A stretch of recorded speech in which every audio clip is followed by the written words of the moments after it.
Eu acho que o país passou a viver, naqueles anos 60, uma emergência social admirável. Não sei de ter havido outra na nossa história. Talvez, se nós pensarmos na campanha abolicionista, que a maioria das pessoas se limita a analisá-la no parlamento, claro que foi mais do que significativa e decisiva, na verdade ela teve uma participação de elites de classe média intelectuais, intelectualizados, de vanguarda que romperam por aí, em várias partes, sobretudo no Nordeste. E os poetas fizeram um papel. Eles conseguiram fazer a libertação dos escravos 5 anos antes da Lei Áurea, no Ceará, no Rio Grande do Norte e no Amazonas. Eu não sei, algo parecia estar acontecendo aqui nessa nossa emergência popular.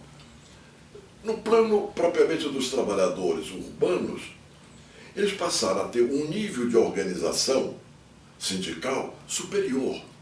Até então nós tínhamos os sindicatos, eu diria, verticais.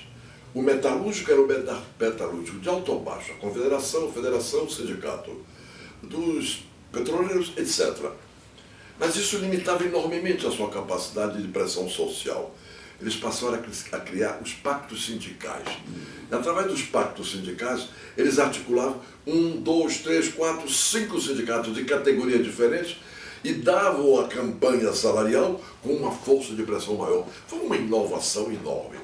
Disso nasce o CGT, ou seja, o primeiro esboço de uma central operária no Brasil. Quando eu fui para o exílio, uma das coisas que me espantou, para ser honesto, foi verificar no Uruguai, central operária. No Chile, central operária. Na Argentina, enorme central operária. Até no Peru, nós não tínhamos uma central operária naquela época. Estava nascendo o CGT. É só para mostrar o grau da emergência. No plano rural, então, é uma revolução cultural. Começa pela luta das ligas camponesas, que nasce, em grande parte, pela liderança do Francisco Julião, mas vem um pouco de longe, segundo os historiadores, etc. Sobretudo aqueles que estudam a participação do Partido Comunista antigamente.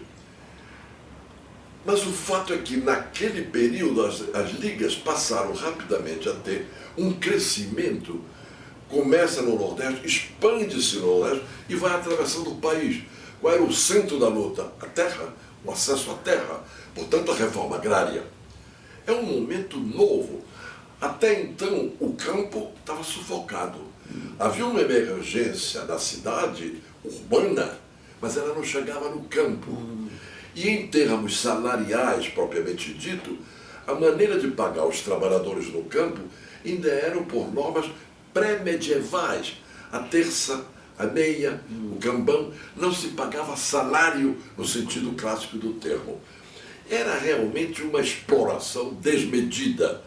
Pois bem, uma das grandes coisas, eu acho, das mais significativas daquele momento, foi o Estatuto do Trabalhador Rural, criando as condições para os trabalhadores do campo, por terem direitos sociais, se organizarem nos seus sindicatos e dar uma alavancagem na luta pela sua própria, eu diria, libertação social. Eu acho isso um momento de revolução cultural. Os estudantes saem da clássica luta legítima no plano da universidade, discutir problemas puramente acadêmicos, ou sei lá o qual, propriamente estudantil, e vão para o campo. A universidade abre as suas portas para problemas do campo, a reforma agrária, problemas sociais dos trabalhadores em geral. Passaram a ter associações com as lideranças que também surgiam naquela época no plano artístico. A poesia, a música, a pintura, o teatro. Figuras que hoje eu vejo aí, Ferreira Goulart, hoje numa enorme glória. Era um jovem naquela época, não é? E como poeta, associando-se à luta dos estudantes no campo. O Guarnieri, não é? Isso. Guarnieri com o teatro e tantos outros formavam peças de teatro para temáticas sociais e políticas para levar ao campo. Ou seja, essa ida do moço para o campo para conhecer uma realidade que não conheciam, porque eram de filhos de classe média, no mínimo, pobres ou não, mas conhecendo o mundo urbano e nada da nossa realidade social do campo. Era um momento de crescimento da vida da sociedade brasileira, não é? Os intelectuais a mesma coisa. Peguemos o teatro que eu falei de repente. Eu me lembro daquela época, o TBC em São Paulo, as grandes peças francesas, Estados Unidos, etc. De repente surge o Guarnieri e aquela equipe admirável. Cria o Teatro de Arena. E o Teatro de Arena não foi apenas o aspecto formal da Arena em confronto com o TBC tradicional. Era a temática. Eles não usam black tie, por exemplo. Era uma revolução temática no teatro naquela época. Ou seja, o teatro, o entretenimento, já não era o entretenimento, era uma tribuna para discutir os problemas do país. Isso é admirável, não é? Isso é admirável.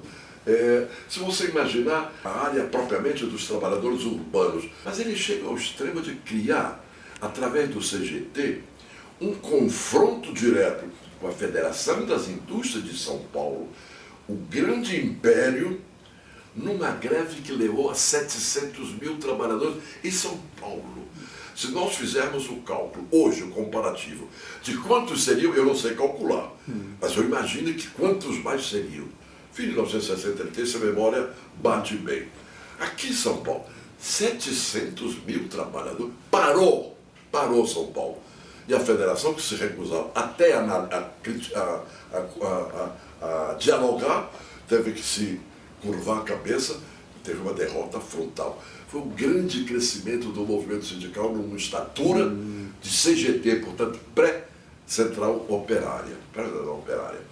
Se você imaginar os intelectuais estrito sensu, escritores, romancistas, poetas, custa acreditar o que eu vou dizer. De repente eles criam Comando Geral dos Intelectuais. Custa crer. Comando CGI, Comando Geral dos Intelectuais. No dia que eles fundam a CGI, foram mais de 400 assinaturas naquela época. Por quê? Eram os intelectuais dizendo que eles não podiam ficar alheios a um momento que o país emergia para buscar os seus rumos. Isso é fantástico. Eu vivi o período no Chile da ascensão do Allende, que foi um momento maravilhoso também. Não houve uma coisa semelhante. O Partido Trabalhista Brasileiro, como todo mundo sabe, nasce diretamente pelas bênçãos de Getúlio. Muito bem. Simultaneamente ao nascimento do PSD. Simultaneamente. Getúlio fez os seus dois braços com aquela habilidade que ele tinha. Há um tempo falava aos trabalhadores, há um tempo falava à classe média e um pouco mais acima, ou mais acima. Então ele funda o PSD em grande parte com o apoio das lideranças regionais, inclusive os antigos governadores locais, etc. E funda o PTB. O PTB nasce como algo de proposição para a parte imediata urbana, que era já consequência da própria ascensão dele, em 1930, quando ele cria o Ministério do Trabalho e, pouco a pouco, as primeiras leis trabalhistas, etc.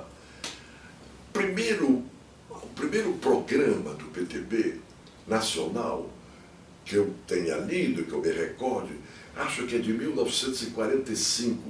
Ali já entram temáticas do problema rural, não é? O latifúndio, os direitos sociais, não é? etc. Mas, a rigor, o PTB ficou durante um longo tempo limitado à luta social. Essa foi uma grande alavancagem também. Seguida da questão da Eletrobras, portanto, o problema da energia elétrica, até então literalmente dominada por grandes empresas americanas e canadenses. Era importante nós termos autonomia na produção da energia elétrica, etc. Muito bom. Este quadro todo, o PTB vai gradualmente tomando para si. Era algo monolítico no PTB? Não. Não. O PTB tinha, eu não diria duas caras, mas eu diria uma posição nítida, formalmente, programática, nesta linha, que o Jango passou a encarnar de maneira inegável, a partir da morte do Getúlio, eu diria, além do Getúlio, que ficou muito mais na cidade do que no campo, muito mais, praticamente apenas tinha esboçado certa coisa no campo, mas o mais foi uma dinâmica que a própria sociedade foi criando. Quando eu chego à Câmara dos Deputados, na juventude dos meus 28 anos de idade, ainda estava o parlamento no Rio de Janeiro, cria-se naquele instante o chamado Grupo Compacto. O que era o Grupo Compacto? Era uma minoria, quem sabe, éramos 15, se tanto, à esquerda, não de esquerda. Ou seja, com uma visão nacionalista, sem nenhuma dúvida, monopólio estatal do petróleo, Eletrobras, etc., mas já com uma preocupação sobre a liberdade sindical efetivamente respeitada, na sua amplitude, não é? O direito de acesso à liberdade, à escola pública, portanto, sem pagamento.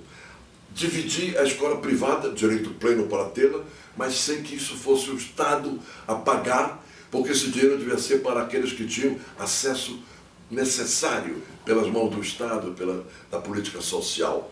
Esta é uma luta que o PTB passa a travar na Câmara dos Deputados, ao lado de uma luta fantástica, da chamada Lei das Diretrizes e Bases da Educação.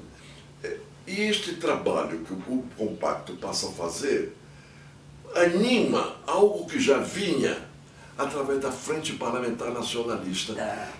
Ela incorporava parlamentares de todos os partidos, excetuando o Partido de Representação Popular, que era de origem fascista, e nem cabia nós impedirmos, eles próprios não vinham.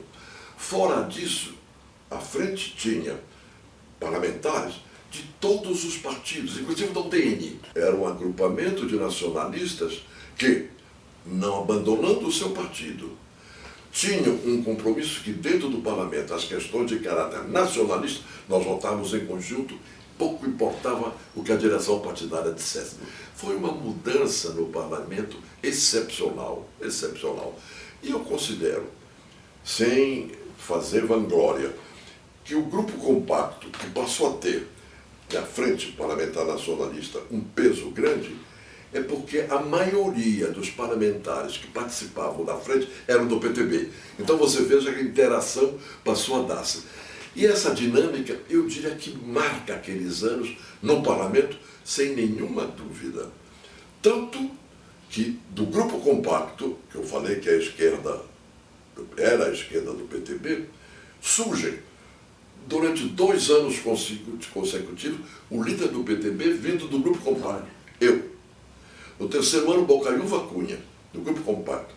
O vice-presidente da Câmara dos Deputados, Sérgio Magalhães, do Grupo Compacto. É só para dar a ideia de que ele tinha ganho. Nós estamos falando do governo Juscelino. Governo Juscelino. Governo Juscelino. Portanto, 1959, ainda 60, etc. Eu chego lá em 1959. Então eu diria que o PTB estava preparado para assumir o governo com a dimensão do que depois se propunha. Talvez não. A pergunta, para ser honesto, é qual estava?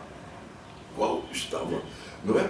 Porque as coisas eram, em grande parte, ainda clientelistas. E as visões propriamente ideológicas não tinham uma predominância explícita, embora na prática sim. O que era a UDN? Era um partido conservador dos setores rurais, sem dúvida.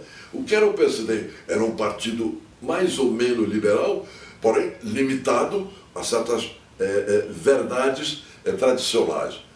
Quem naquele momento escapa dessa limitação é o PTB. Não é por acaso que Getúlio Vargas, saindo do governo, derrubado, em 1949, em seguida é candidato à eleição, a senador, e é eleito por São Paulo. E é eleito pelo Rio Grande do Sul. Ele teve 2 eleições de senador, porque naquela época era possível fazer. E 5 estados o elegeram deputado federal.